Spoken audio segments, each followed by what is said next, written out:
That's right, in this MMO game, you have been warned there are no friendly NPCs.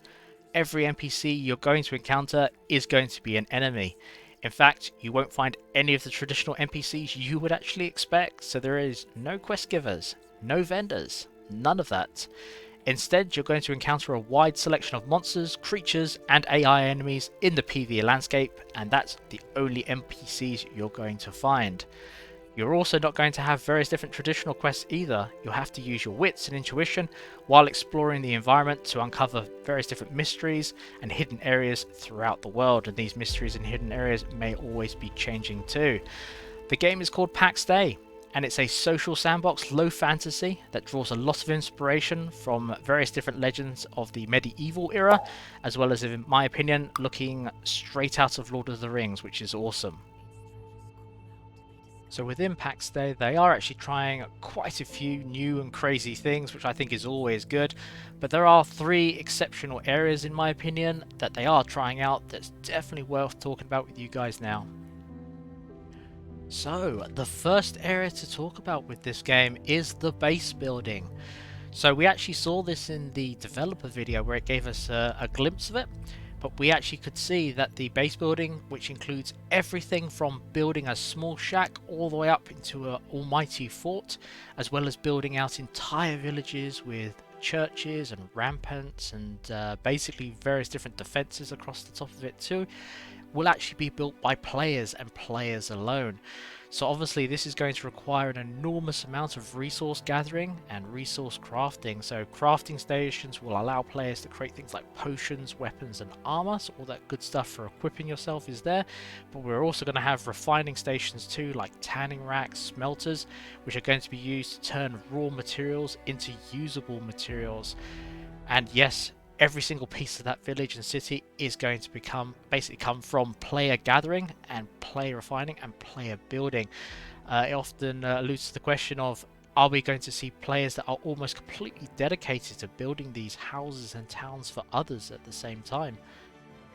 So the building in this game actually comes from the snap-in block system, so it makes it nice and easy for people to build various different buildings even if they're very new to it. It also allows people to customize their buildings to make them absolutely beautiful if that's their requirement. The game has also been inspired of Valheim 2, which is a great structure building game. And again, if that's the area that you do enjoy, you can literally put hundreds of hours into building these incredible structures.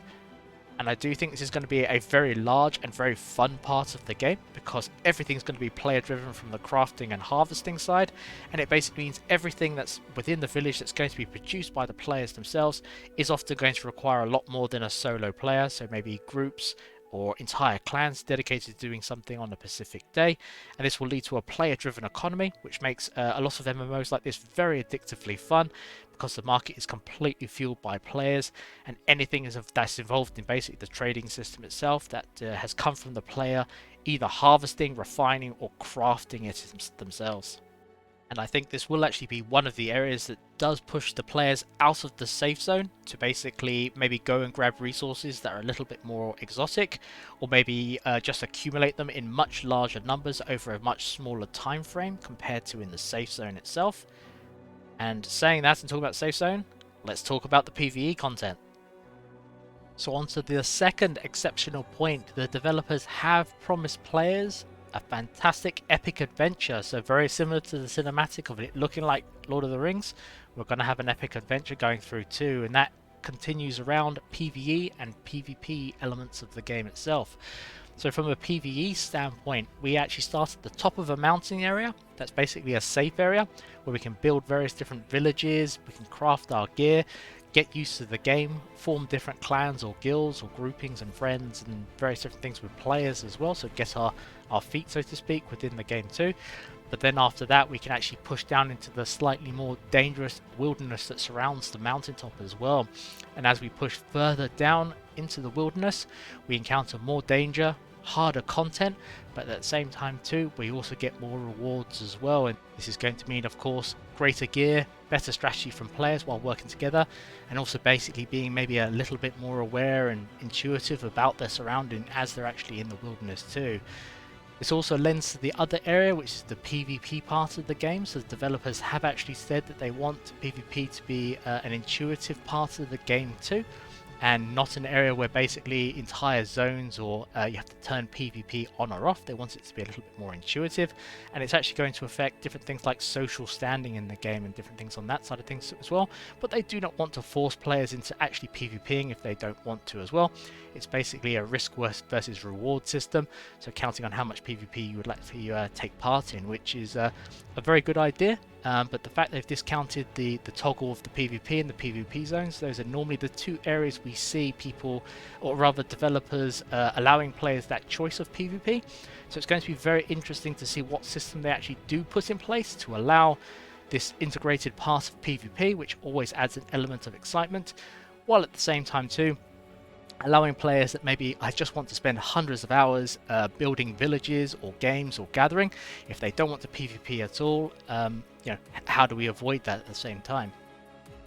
We're also going to see various different dungeons and even raids as part of the game too, so it's great they're thinking about raid content now, rather than it's an afterthought after the game releases. So hopefully there's going to be a decent amount of endgame content when the game actually releases itself. At the same time, there has been hints and tips that the dungeons too may actually only be available within certain conditions of the games, or certain dungeons that you did earlier, something happens and then you have to, it's a good idea to go back and revisit that dungeon because a lot of things have actually changed within it as well. They've also hinted too that there are going to be more deadly biomes beyond the wilderness as we descend the mountains, so it's going to be an interesting one to see how they the different methods they use and the different things they come up with.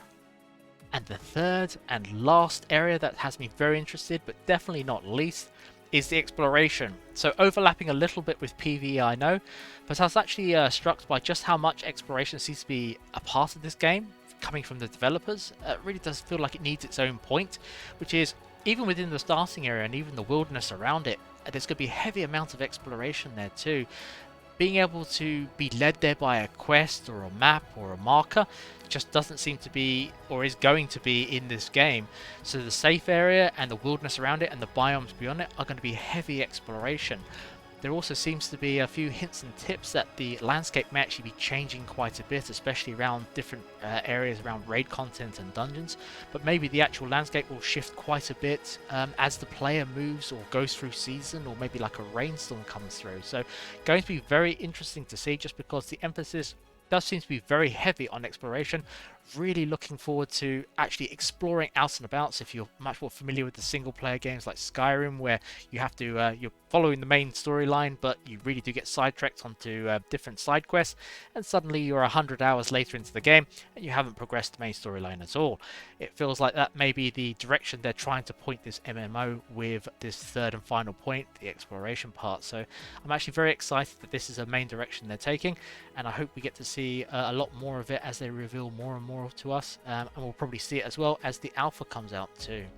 So that's it for the video, guys. Let me know what you think down in the comments. Anything else that looks interesting about this game that I may have missed? I know there's quite a bit on their Discord too. I am very interested in this MMO just because it seems to be very different. They're trying new things. I've been basically playing MMOs ever since EverQuest, so I've seen quite a lot of stuff, but the fact they're focusing so heavily on exploration, and the way they at least say how they want to handle PvE, PvP, and they're going to be doing the various different base and village building, has me very interested to play this. So let me know what you think down below.